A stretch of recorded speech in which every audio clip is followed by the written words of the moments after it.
Good evening, traveler. My name is Duncan. I was born in the year 1592, and I haven't stopped walking ever since.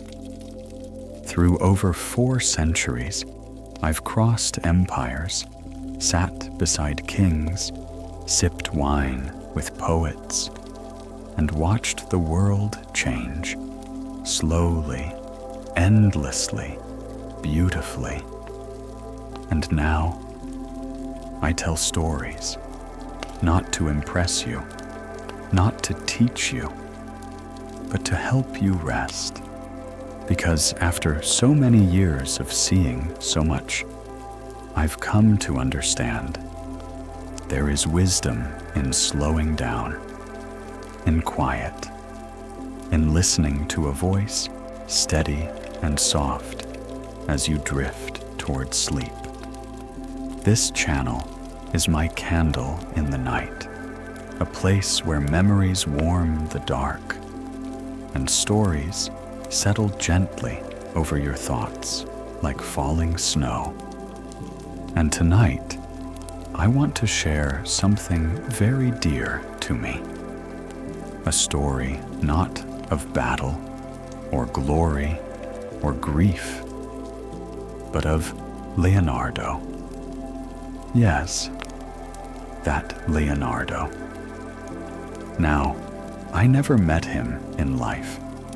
He passed away decades before I took my first breath. But once, many years ago, during my travels through the Tuscan hills, I stayed in a small monastery outside Vinci. There, a quiet old monk, a guardian of forgotten things, placed in my hands a bundle of delicate pages, faded ink, restless sketches, fragments of thought. He called them the lost taccuini, notebooks that had never made their way into museums. They weren't inventions or anatomy studies. They were personal, almost private conversations with himself. I read them only once, by candlelight, late into the night. And then they were gone, returned to silence. But I remember. And tonight, I want to share what I found in those pages. His reflections on art, on time, on beauty and imperfection. Thoughts that feel as alive today as they must have felt when he first penned them. I want to take you with me through the streets of Florence, where I imagined his footsteps, and let you listen, as I once did, to the quiet voice of a young man who saw the world not as it was, but as it could be. But before we begin, if you find comfort in this kind of slow, reflective storytelling, I invite you to subscribe and perhaps leave a comment. Tell me what kind of story you'd like to hear next. I may very well have lived it. Now, turn off the lights. Settle into your pillow. Let your breath become a little slower. Unclench your jaw. Soften your forehead. And allow the day to fade. Tonight, you're not alone. You're walking with me, Duncan the Immortal, through the golden streets of old Florence. And we are about to meet, through his words, a young man with ink-stained hands and eyes full of impossible questions. Leonardo. The light is soft, the kind that falls across a stone wall at the end of a long day, gentle, forgiving, timeless. The sounds are hushed, the slow echo of sandals on cobbled streets, a distant church bell, and the occasional murmur of a breeze stirring the linen curtains of an open window. Florence breathes like a sleeping animal. We are not walking the real city now, not the Florence of the tour guides or the drone-shot skylines. No, tonight we wander through the Florence that lives in memory, mine and another's. I came across his voice, not in conversation, but in something far more intimate. A bundle of pages, worn, cracked with age, bound by a thin cord. They were never meant for history. They were never meant for anyone. And yet, they found me. Tonight, let me read to you not a letter or a treatise, but the fragments of a restless mind. The first entry was simple. No dates, no signature. Just a line, written as if in breath. I watched the water chase itself in circles and thought, it knows nothing of where it's going, only how not to be still. He must have been a child when he wrote it, a boy sitting by the Arno, studying the ripples that broke the reflection of a bridge. And in that image, the river folding back into itself, he saw something more, not poetry, not metaphor, something closer to physics or prayer. What kind of child writes that? There are children who talk too much, laugh too loud, and then there are those who vanish into their own attention. Children who stare at beetles for too long, who trace the shape of a shadow until their knees ache. Children who hear things adults don't hear because they're still quiet enough to listen. Leonardo, I suspect, was one of these.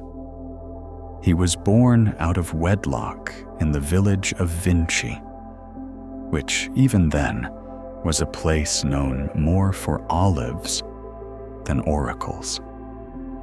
He had no claim to nobility, no family name worth inheriting, and no birthright to guarantee him access to books, ink, or even formal schooling. And yet, what he had was something rarer. Time. Time to look. Time to wonder. Time to notice what others ignored. In another note, written sideways in a cramped hand, he sketched a tree. Not a grand tree, no. Not the kind you find on cathedral ceilings or in epic tales. It was a crooked olive branch with one leaf curling. Beside it, he wrote, "The leaf turns not from the wind, but from itself." It puzzled me the first time I read that. I thought perhaps he was speaking metaphorically of human nature, of guilt, of fear. But no, I believe it was simpler than that. He was describing the mechanics of movement, the subtle turn of a leaf, not in response to some outside force, but from the way its own stem was shaped. He wasn't guessing. He was seeing. And that was his true genius, not in what he imagined, but in what he refused to overlook. Most of us walk through the world half blind. We assume, we filter, we categorize. But Leonardo? He lingered. He allowed discomfort, complexity, contradiction. He did not seek to label. He sought to feel the shape of a thing until the shape revealed its meaning. Reading his words centuries later, I felt something strange. Not admiration, not even awe, but recognition. You see, when you live as long as I have, you begin to understand that genius does not erupt. It unfolds, slowly, quietly, and often it begins in childhood, not in triumph, but in observation. Leonardo had not yet drawn a flying machine. He had not dissected bodies or painted the eyes of Mona Lisa. He had not written his treatises or built his impossible bridges. But in these early fragments, you can already feel the weight of the man he would become, because more important than what he would later create was how he had already begun to see. And the act of seeing, truly seeing, is not passive. It is painful, it is lonely, and it is sacred. There is a certain kind of dusk in Tuscany, when the fields are not yet shadowed, but no longer golden. The air becomes soft. Edges blur. You walk slower, not because you're tired, but because the world is speaking in quieter tones, and you don't want to miss the sentence that comes next. I imagine Leonardo loved this hour. In one of the fragments, he describes the space between colors. He says, "The eye does not rest on green or brown, but on the trembling where they meet. Do you see it?" He was not interested in definitions. He was obsessed with thresholds, where one thing becomes another, where stillness turns to movement, where childhood begins to end. And that, I think, is the secret of his genius. Not that he mastered the world, but that he remained astonished by it. In the next fragment, written in a hurried hand, almost unfinished, he turns from water and trees to the human face. He writes of beauty, not as something possessed, but as something guessed at, like the promise behind a veil. But that is a thought for later. For now, imagine the boy again, alone, bent over a puddle, tracing the eddying of water as though it held a secret just beyond language. I have met kings who saw less. Close your eyes now. Take a breath let the ripples of his childhood settle. And when you're ready, we'll walk with him into the next idea, the shape of beauty itself. If you close your eyes now, imagine for a moment the city of Florence in the late 15th century. The streets are narrow and winding, carved out of centuries of human footsteps and whispered conversations. In the warm, golden light of a late afternoon, dust motes dance lazily, as if reluctant to settle. The scent of freshly turned earth from nearby gardens mingles with the sharp sweetness of drying herbs hanging from wooden balconies. It is in this city, bustling yet intimate, that a boy, young Leonardo, begins to ask a question far older than the cobblestones beneath his feet. It is a question so profound that artists, poets, and philosophers have wrestled with it for millennia. What is beauty? This question, deceptively simple, is not about admiration or fleeting pleasure. It is about a force that moves the world, quietly, invisibly, persistently. Leonardo did not speak about beauty lightly. In the fragile, yellowed pages that came into my hands centuries later, I found his early attempts to capture its elusive form. He wrote not of smiling face or lush gardens. Instead, he sought the very shape of beauty, how it bends light and shadow, how it is felt as much as seen, how it is woven into the fabric of nature and the human soul alike.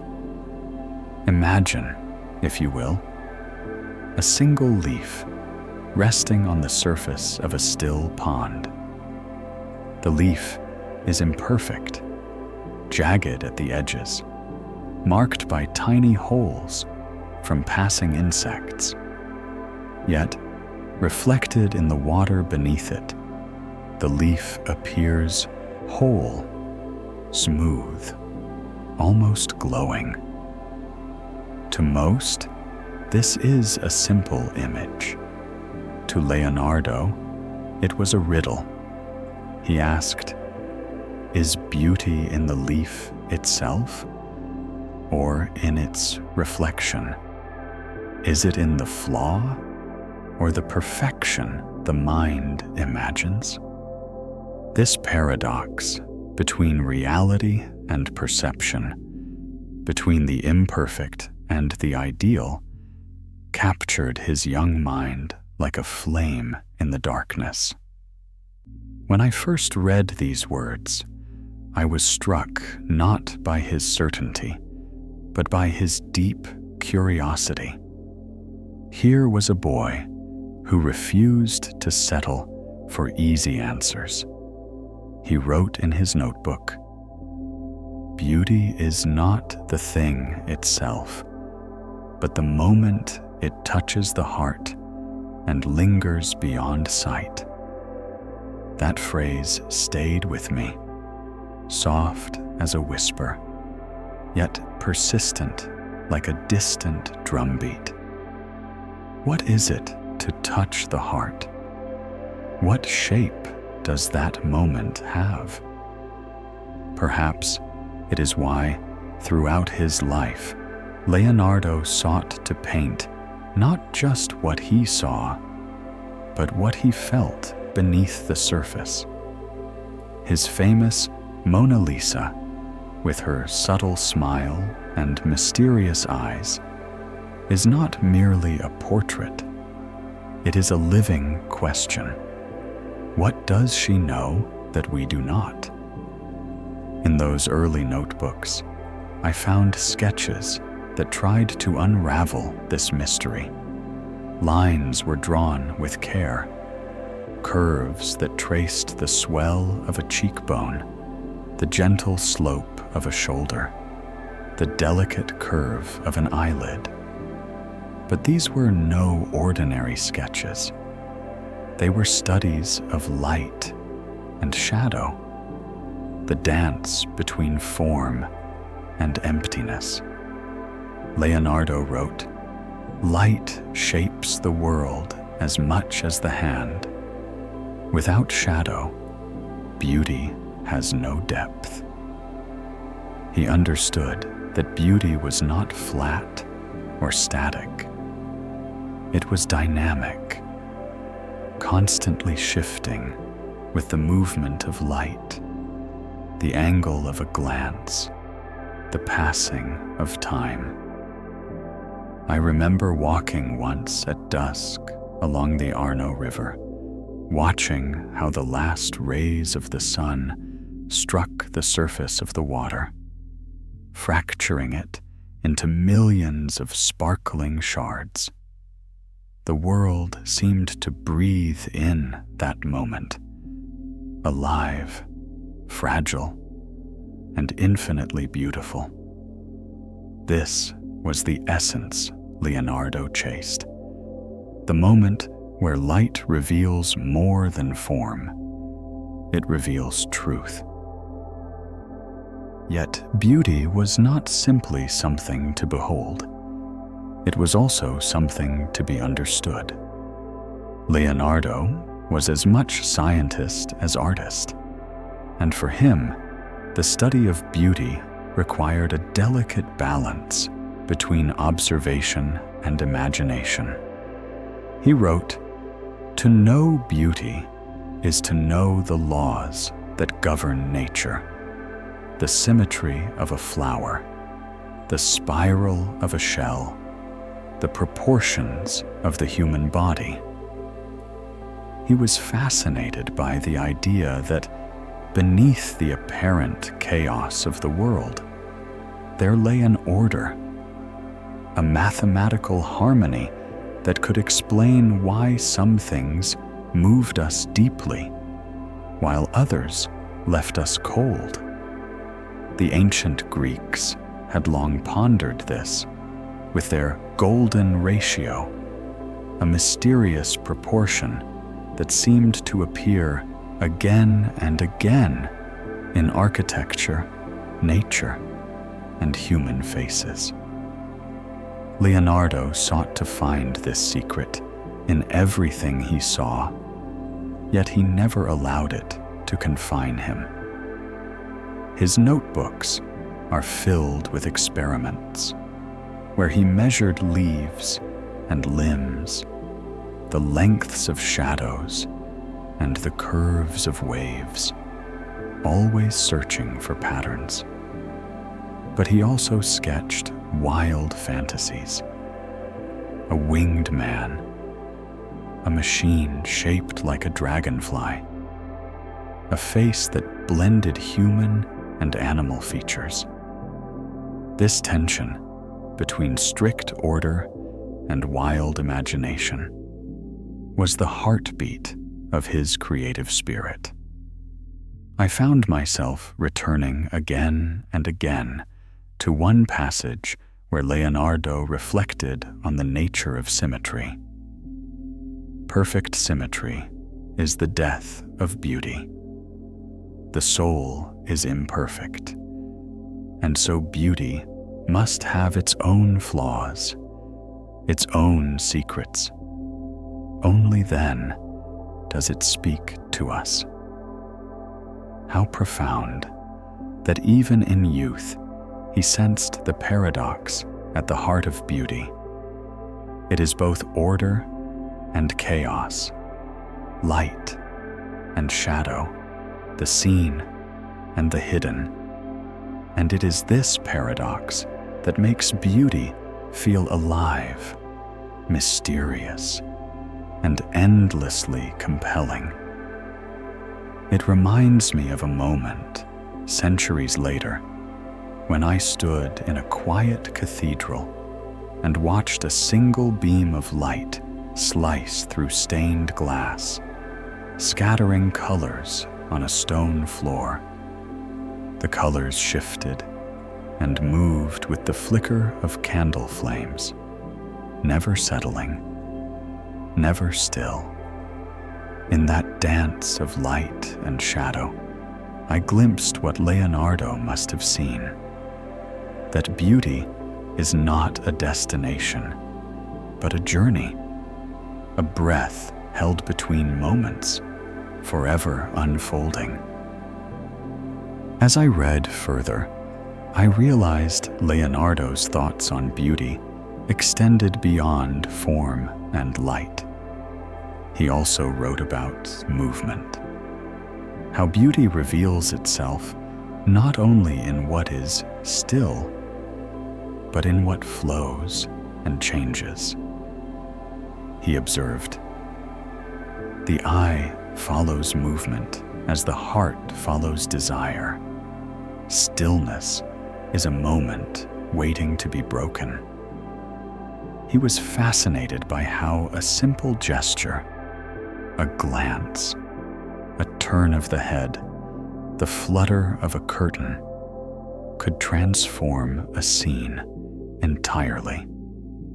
It is this sense of becoming that pervades much of his work. Not the frozen snapshot, but the fluid moment caught between beginnings and endings. Think of his famous sketches of flying machines, delicate skeletal wings unfolding as if waiting for a breath of wind. These were not blueprints, but dreams given form, attempts to capture the idea of flight, the yearning to transcend the earthly. Beauty, for Leonardo, was deeply entwined with aspiration, the hope that something greater waits just beyond the horizon. There is something deeply calming in this vision. As I traced his words by candlelight, I felt a gentle invitation, not to chase perfection, but to embrace the mysteries that lie within imperfection, to slow down and notice the gentle curve of a shadow, the fleeting smile of a stranger, the quiet whisper of a falling leaf. Because in these moments, Leonardo believed, lies the true shape of beauty, not fixed or final, but alive, fragile, and infinite. As we walk with him through Florence in the days to come, you will see how this understanding shapes not only his art, but his view of the world. Beauty, he shows us, is not just in what we see, but in how we choose to see it. So now, take a deep breath with me. Let your mind rest on this thought. Let the golden light of Florence settle gently around you. And when you are ready, we will continue our journey to the next revelation, the dance of light and shadow that reveals the invisible. Imagine, if you will, a quiet morning in Florence centuries ago. The city is waking slowly, bathed in pale light, as dawn stretches across the terracotta rooftops and the gentle waters of the Arno River. The air is cool, touched by the scent of damp stone and blossoming jasmine. In a modest workshop, cluttered with brushes, pigments, and wooden panels, a young artist leans close to a canvas, his eyes intent and searching. This boy is Leonardo, curious, restless, endlessly observing. But what he sees is not merely the world as it appears. He is trying to see something deeper, something hidden beneath surfaces and shapes. This is the essence of his art, not simply to capture the visible, but to reveal the invisible. The dance between light and shadow was, for Leonardo, far more than a technique. It was a philosophy, a way of understanding the world. In his notebooks, I found passages that spoke quietly but profoundly of this duality. He wrote about chiaroscuro, the contrast of light and dark, but not as a mere artistic trick. For Leonardo, chiaroscuro was a language, one that could express the intangible mysteries of life, form, and existence. To paint light was to paint life itself. But what does it mean, truly, to paint light? Light is intangible. It has no shape, no weight. It is a force that reveals form by tracing edges and casting shadows. Yet it exists only in relationship to the objects it touches. Leonardo saw this as a paradox. How can something invisible shape the way we perceive everything else? He studied how light does not simply illuminate, it sculpts. Shadows fall not just as darkness, but as subtle gradations of tone, softening edges, suggesting depth and distance. His famous sfumato technique, those delicate, smoky transitions between light and shadow, was born from this insight.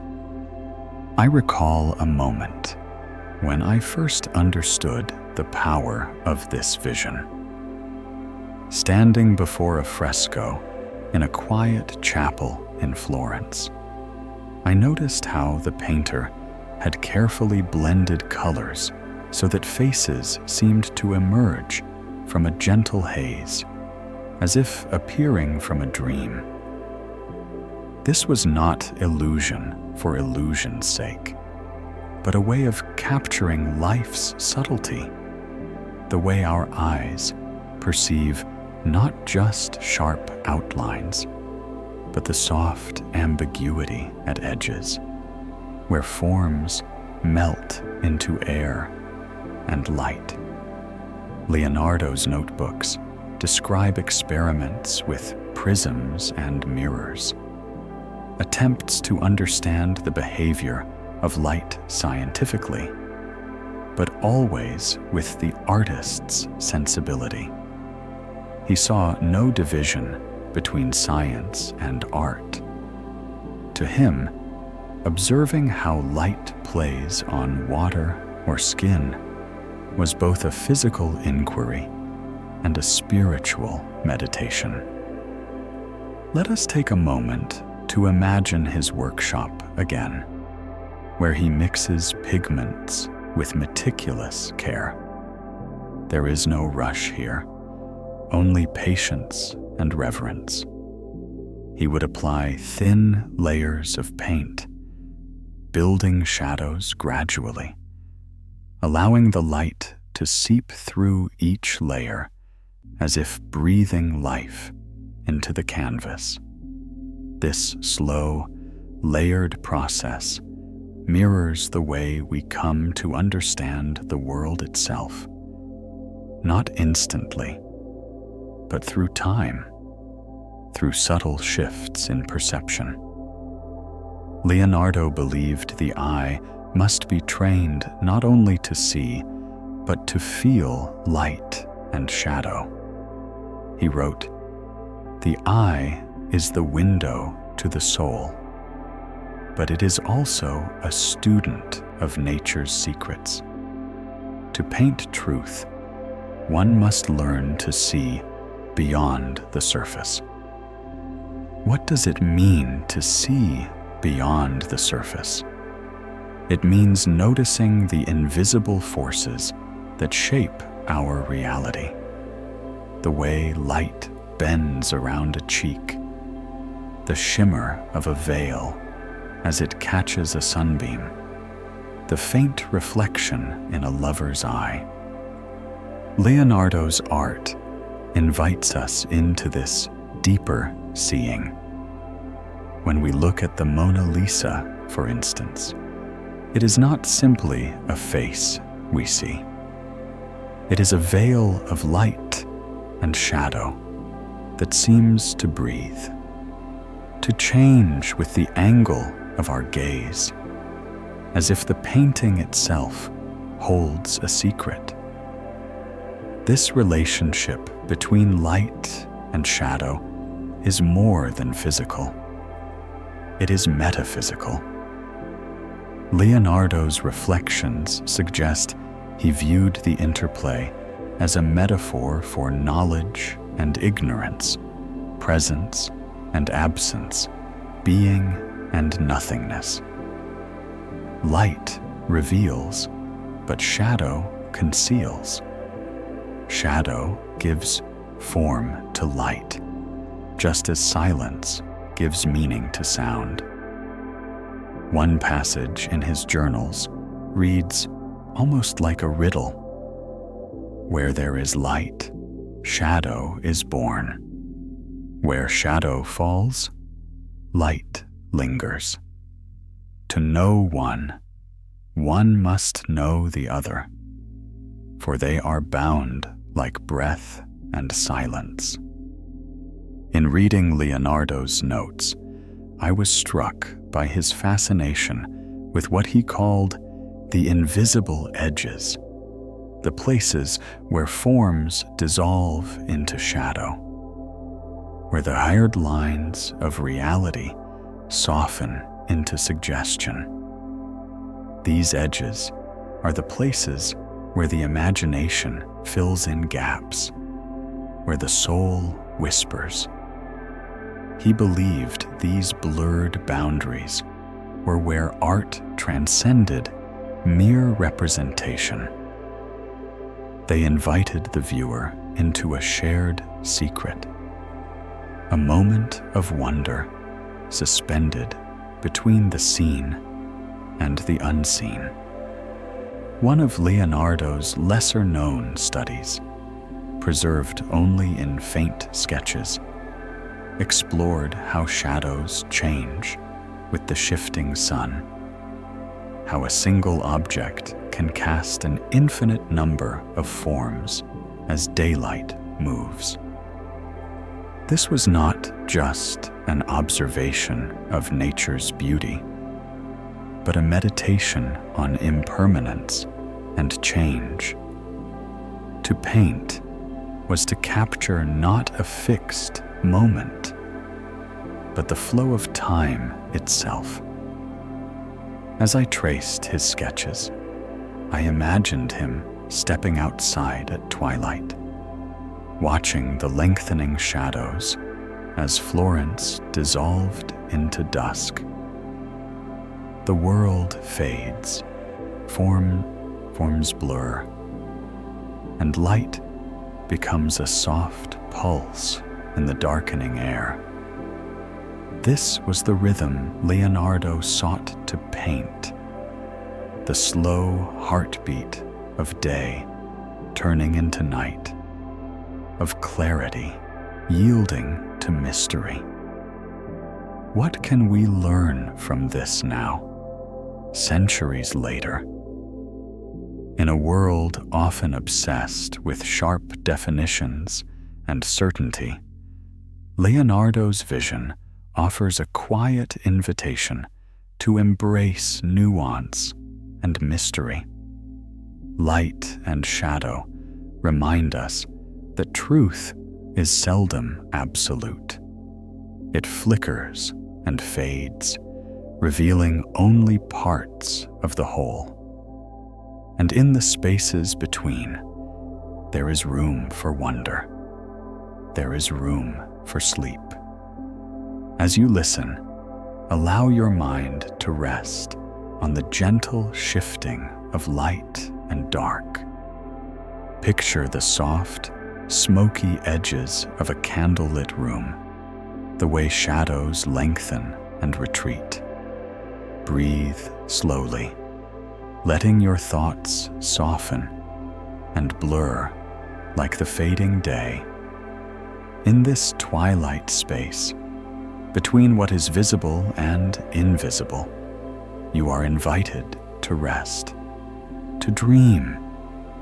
And when you awaken, you may see the world with new eyes, eyes trained not only to look, but to truly see.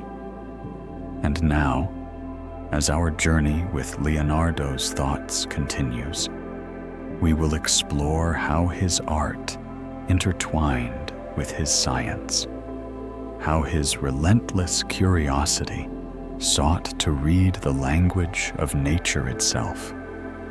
Until then, let the quiet dance of light and shadow linger in your mind's eye.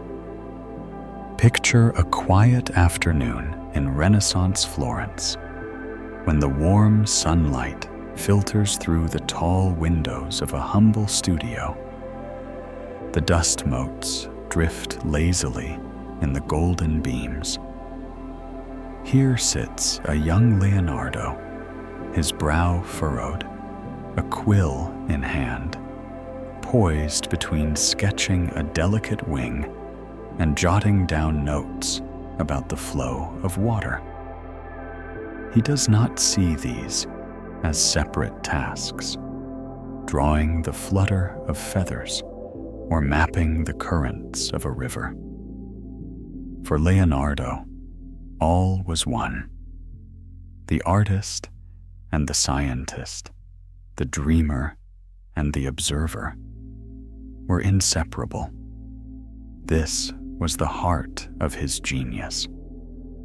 Unlike many of his contemporaries, who separated art and science into different domains, Leonardo saw nature as a seamless whole. To truly understand the world, he believed, one had to study it from every angle: its beauty, its mechanics, its mysteries. He wrote in his notebooks about the infinite fabric of creation, marveling at how the smallest leaf and the widest sky shared the same laws. His curiosity was not limited by discipline. It was boundless, reaching out to embrace everything from anatomy to geology, from flight to light. Leonardo's world was one of questions rather than answers. He was a lifelong seeker, and it was this restless questioning that fueled both his art and his science. One of the most remarkable aspects of his work is how he used drawing, not just as an artistic exercise, but as a means of investigation. His sketches read like both illustrations and scientific records. I recall flipping through the worn pages of one of the rare manuscripts I found among forgotten collections. The drawings of bird wings rendered with exquisite detail, were annotated with notes about air currents and muscle movement. Nearby, sketches of turbulent water whirls and eddies revealed his fascination with flow and motion. Leonardo was fascinated by the principle of motion itself, how everything in nature moves, changes, and interacts. He saw these patterns everywhere, in the flight of birds, the spiral of shells, the swirl of rivers, the rhythm of the human heartbeat. This unity of observation gave his work a vibrancy that few artists have matched. His paintings and inventions emerged not from abstract concepts, but from deep engagement with the world's living patterns. There was no division between making and knowing. To draw a human hand was to study the bones and muscles beneath, to understand their function and form. To imagine a flying machine was to watch birds in flight and dream how humans might join them in the sky. But what did this mean for his worldview? Leonardo did not just see nature as a collection of parts, but as an interconnected whole, what we might now call a system. He believed that to truly grasp any one thing, one must understand how it relates to everything else. The veins in a leaf, the currents in a stream, the lines on a face, they were all threads in a grand tapestry. His notes often reflect this philosophy. Nature never breaks her laws, but we must read her language carefully, from root to star, from stone to soul. This approach challenged the rigid categories of his time. The Renaissance itself was a period of rediscovery and categorization, dividing knowledge into disciplines and specialties. Leonardo's vision was broader, more fluid. He was a polymath before the word was coined, a restless mind that refused to be confined. One story from his youth captures this spirit well. At the Medici court, where artists, philosophers, and scholars gathered, young Leonardo once presented a model of a flying machine. The elders, steeped in Aristotelian dogma, dismissed it as fantasy. But Leonardo insisted on the power of observation and experimentation. He believed that to understand flight, one must watch birds closely, measure their wings, and think like them. His invention, years ahead of its time, was not just a machine. It was a manifesto for a new way of thinking.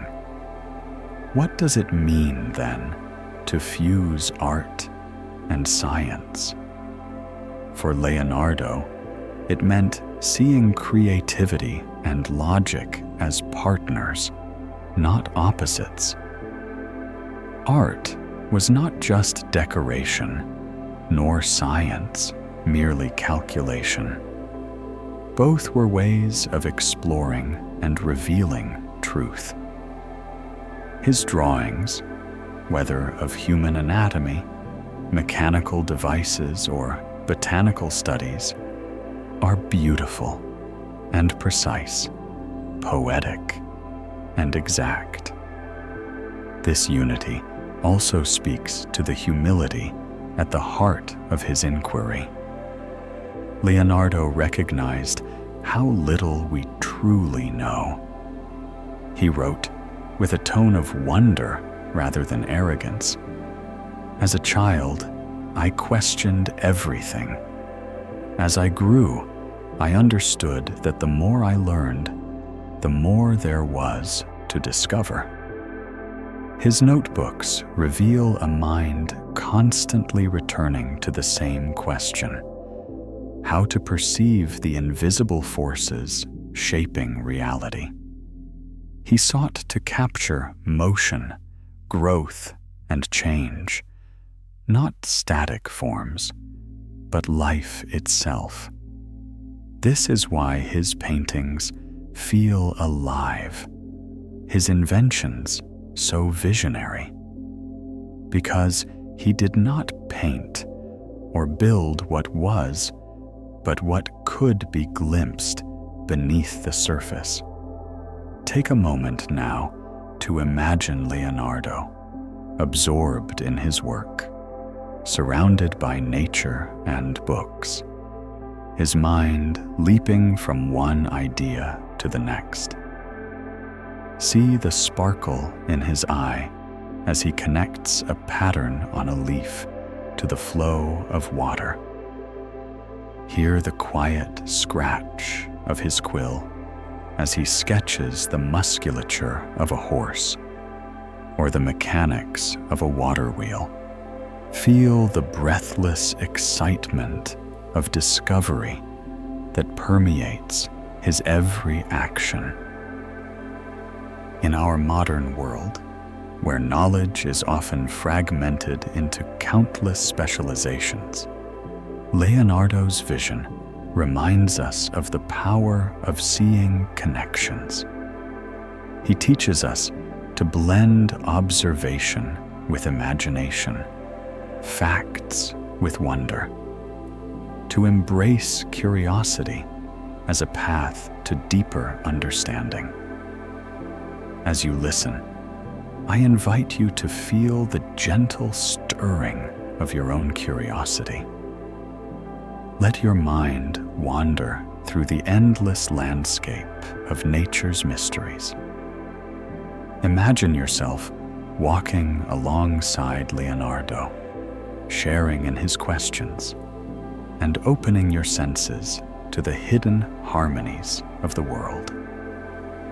In the next segment, we will delve into how this curiosity shaped not only his art, but also his philosophy of life. The delicate balance he perceived between order and chaos, control and freedom. But for now, rest in this quiet moment of wonder, and let the spirit of discovery settle softly around you. Imagine the sun setting over the rooftops of Florence. The sky softens to hues of amber and rose, the Arno River reflecting the fading light like a restless mirror. In a quiet courtyard, a young Leonardo sits cross-legged on a stone bench, his gaze drifting beyond the familiar cityscape to the endless horizon beyond. Here, in this contemplative silence, one can almost hear the whisper of his thoughts, questions that had long stirred in his restless mind, probing the very nature of existence itself. Leonardo's world was one of contrasts. Throughout his life, he confronted the tension between opposing forces, light and shadow, precision and spontaneity, order and chaos. This duality was not simply a poetic metaphor for him. It was a living reality that shaped his approach to art, science, and the meaning of life. What does it mean, he wondered, to live between order and chaos? How do these forces interact to create the world we see, the life we experience, and the art we aspire to make? From the earliest notebooks I had the privilege to study, it became clear that Leonardo did not shy away from these questions. On weathered parchment, among sketches of anatomy and machines, lie cryptic notes pondering the unpredictable nature of water currents and the precision of celestial motions. He was fascinated by how these seemingly opposite principles coexist. Consider the flow of a river. It follows a natural path, defined by gravity and the contours of the earth. Order in motion. Yet within its course are swirling eddies and turbulent waves, chaos at play. Leonardo saw beauty in this interplay, and it became a metaphor for the human condition. In his art, this balance is visible in the way he painted light and shadow, the chiaroscuro technique that adds depth and life to his figures. The light shapes the form. The darkness hints at mystery. Without both, the image would be flat, lifeless. This was no accident. Leonardo understood that the world is never one thing or the other, but always a blend, a dynamic dance. His notebooks reveal moments where he wrote with a contemplative tone. Life is a movement between certainty and uncertainty, a wave rising and falling between the shores of what we know and what we do not. Such words remind us that Leonardo's work was not just about mastering technique, but embracing the complexity and unpredictability of life. To grasp this further, consider his studies of anatomy. The human body, so complex and precise, follows strict biological laws. Yet it is also subject to endless variation, imperfection, and change.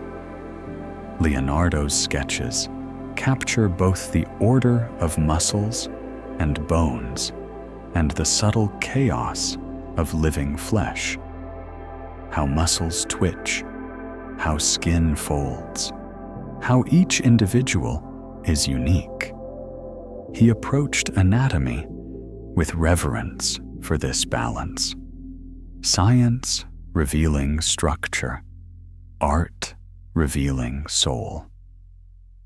Beyond his scientific curiosity, Leonardo's philosophy extended into his view of human freedom and control. He recognized that we humans constantly seek to impose order on the world through art, science, governance, but are always met with forces beyond our grasp. The unpredictability of nature, the whims of fate, the chaos of human passions, all remind us that control is partial and fleeting. Yet, this imperfection does not lead to despair for Leonardo. Instead, It calls for acceptance and grace. In a letter I once found tucked between pages of an old ledger, Leonardo mused on this. We are but travelers on a winding road. The path may twist and turn, but it is the journey between what we plan and what unfolds that shapes us. This perspective echoes through his art. His paintings often freeze a moment in time, yet they suggest movement, transformation, the ongoing dance between what is stable and what changes. Take, for example, the enigmatic smile of the Mona Lisa, a painting from his later years, but foreshadowed in his youth. That smile is not fixed. It shifts with the viewer's gaze, caught between joy and mystery. It embodies the balance Leonardo treasured between knowing and wondering, clarity and enigma. Reflect now on the way Leonardo's inventions straddle order and chaos. His designs for flying machines or war devices were grounded in precise measurements and careful calculations, yet many remained unrealized, testaments to the limits of human control. They are beautiful reminders that creativity flourishes in the space between what can be engineered and what must be imagined. This delicate balance extends to the world around us. Leonardo was keenly aware of the fragility of nature. His botanical drawings reveal not just plants, but ecosystems, how one leaf depends on sunlight, how water nourishes soil. He saw the interconnectedness of life's order, yet also the constant threat of disorder, storms, decay, disease. His reflections invite us to consider our own place in this dance. How do we navigate the tension between structure and freedom in our lives? How do we embrace uncertainty without fear, creativity without chaos? Leonardo's example encourages a mindful acceptance of life's paradoxes. I invite you now to imagine walking through a Florentine garden with him as twilight deepens. You hear the rustle of leaves stirred by a gentle breeze. Sense the cool shadows mingling with fading light. He points to a vine twisting around a trellis, orderly yet wild. See, he says softly, life grows between what we plan and what the earth gives us. As you listen to these reflections, let your own breath slow. Feel the gentle ebb and flow within you, the pulse of order and chaos. Rest in the quiet understanding that life's beauty often lies in this very balance. That control and freedom, certainty and mystery are not enemies, but partners in the dance of existence. In our next segment, we will explore how Leonardo's embrace of this philosophy shaped his legacy, not only in art and invention, but in the way we think about creativity and knowledge even today. For now, hold this moment softly as the evening deepens and Florence settles into night. And now, the night grows deeper, and your breath, I hope, has found a slower rhythm. Let your thoughts drift like god clouds. No need to hold on to anything. Even the streets of Florence, even the sound of Leonardo's footsteps beside mine, can fade gently now. Rest. We've only just begun to explore the pages of his mind, those lost notebooks filled with wonders. But they can wait. Tomorrow, I'll return to tell you more, and together we'll follow the thread a little farther. For now, may your dreams be quiet, your body light, and your sleep deep and kind. Good night, my friend, until we meet again.